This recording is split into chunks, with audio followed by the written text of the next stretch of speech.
এটা হচ্ছে বাংলাদেশের মধ্যে ওল্ড টাউন শাঁখারী বাজার। তো কেমন চলছে পূজার প্রস্তুতি তা দেখার জন্য চলে এসেছি। হিন্দু সম্প্রদায় খুব শীঘ্রই সামনেই একটা মহোৎসব দুর্গাপূজা।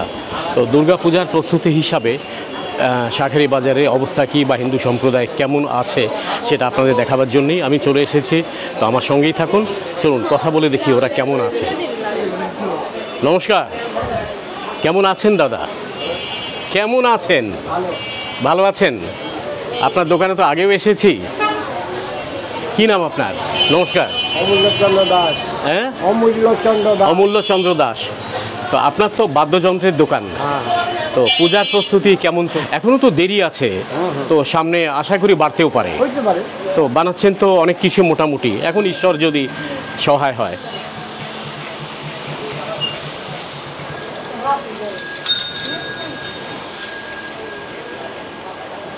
এতক্ষণ ছিলাম একটা বাদ্যযন্ত্রের দোকানে। তো মোটামুটি যে বাদ্যযন্ত্র বানাচ্ছে তারা বলছে যে অন্যান্য বছরের তুলনায় এখন একটু কম যেতে পারে, তবে এখন পূজার দেরি আছে। তো আশা করি পূজার সময় একটু ভালো হবে, আমরা এটা আশা করতেই পারি মোটামুটি। নমস্কার, কেমন আছেন দাদা? তো এখনও পূজার অবশ্য দেরি আছে, তো পূজা আসলে মোটামুটি টের পাওয়া যাবে যে কী অবস্থা। এটা একটা কাঁসার দোকান। নমস্কার দাদা, কেমন চলছে প্রস্তুতি? সামনে তো পূজা চলেই আসলো।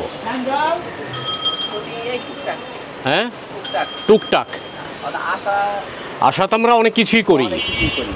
তো কি ভাবছেন পূজার সময় কেমন ব্যবসা করবেন এবারে? আপনার কাঁসা তো মোটামুটি বিক্রি হয় পূজার সময়? পূজার সময় বিক্রি হয়। হ্যাঁ, তাহলে এবার তো কোনো কাস্টমার দেখতেছি। প্রত্যেক বছরে এই সময় থেকেই পূজার আগে থেকে মোটামুটি কাঁসা পেতল এই সরঞ্জাম আমাদের বিক্রি হয়ে যায়, আরম্ভ হয়ে যায়। তো এই পর্যন্ত সেই পরিমাণে ওনারা গ্রাহক বা কাস্টমার পাননি। দেখা যাক, পূজার তো এখনও দেরি আছে। চলুন সামনে দেখি আরও অন্য দোকানে কী অবস্থা। ধন্যবাদ, ভালো থাকেন।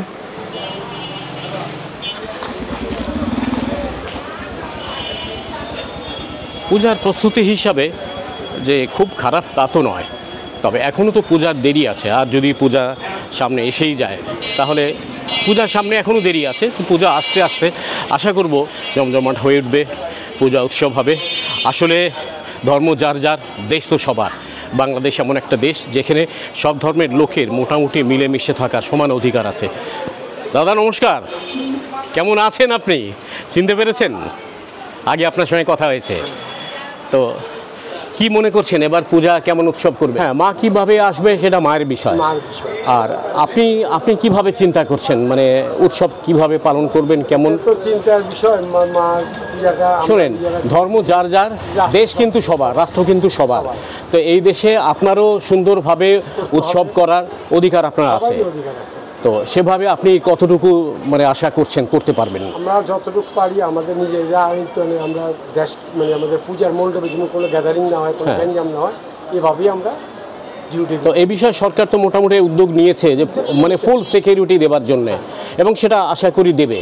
তো আপনি কি আশা করছেন তাহলে? সরকার যদি আমাদের প্রোটেকশন, তো প্রতি বছর যেই সরকার আছে ওই সরকারই তো আমাদের প্রোটেকশন দেয়। সরকার কে থাকুক এটা আমাদের বিষয় না, কিন্তু আমার তো সিকিউরিটি দরকার। তো কেমন বেচা কেনা কেমন শুরু করছেন এই পর্যন্ত? এখনো লাগেনি, অবশ্য পূজার দেরি আছে। কতদিন বাকি আছে? 22-23 দিন এখনো বাকি আছে। তো প্রত্যেক বছর তো এই সময় মানে বেচা কেনা শুরু হয় না, শুধু মানে কোনো রকম আরম্ভ হয় আর কি। তো আশা করতেই পারেন যে ভালো হবে। সরকার কে থাকলো এটা কোনো বিষয় না, কিন্তু আমি আমার সিকিউরিটি ঠিক মতন পাবো কি না এটাকে একটা বিষয়। তবে ধর্ম যার যার, রাষ্ট্র কিন্তু সবার। প্রত্যেক ধর্মের লোকের জন্য সমান অধিকার আছে বাংলাদেশে, এবং আমরাও আশা করব যে যেন হিন্দু সম্প্রদায় ঠিক সেভাবেই তার নিজস্ব অধিকার নিয়ে তার পূজা উৎসব পালন করতে পারে। ঠিক আছে দাদা, নমস্কার, ভালো থাকুন। আমি একটু আগে দেখি।